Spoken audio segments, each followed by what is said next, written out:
শেখ হাসিনার সাবেক শিল্প ও বিনিয়োগ উপদেষ্টা সালমান এফ রহমান এবং সাবেক আইনমন্ত্রী অ্যাডভোকেট আনিসুল হককে নিউমার্কেট থানায় দায়ের করা মামলায় 10 দিনের রিমান্ড মঞ্জুর করেছে আদালত।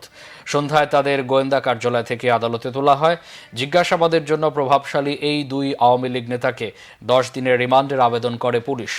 ঢাকা মেট্রোপলিটন ম্যাজিস্ট্রেট মামুনুর রশিদের আদালতে এই আবেদন করা হয়। পরে 10 দিনের রিমান্ড মঞ্জুর করেছে আদালত। এর আগে মঙ্গলবার নৌপথে পালানোর সময় রাজধানীর সদরঘাট থেকে তাদের গ্রেফতার করে কোস্টগার্ড। আটকের পর গত রাতেই তাদের নেওয়া হয় গোয়েন্দা কার্যালয়ে। পুলিশ জানিয়েছে, কোটা সংস্কারের দাবিতে বৈষম্য বিরোধী ছাত্র আন্দোলনের কর্মসূচি চলাকালে 16 জুলাই ঢাকা কলেজের সামনে সংঘর্ষে একজন ছাত্র ও একজন হকার নিহত হন। এই ঘটনায় নিউমার্কেট থানায় 2টি হত্যা মামলা হয়েছে। এসব হত্যার ঘটনায় ইন্ধনদাতা হিসেবে এই দুজনকে গ্রেফতার করা হয়।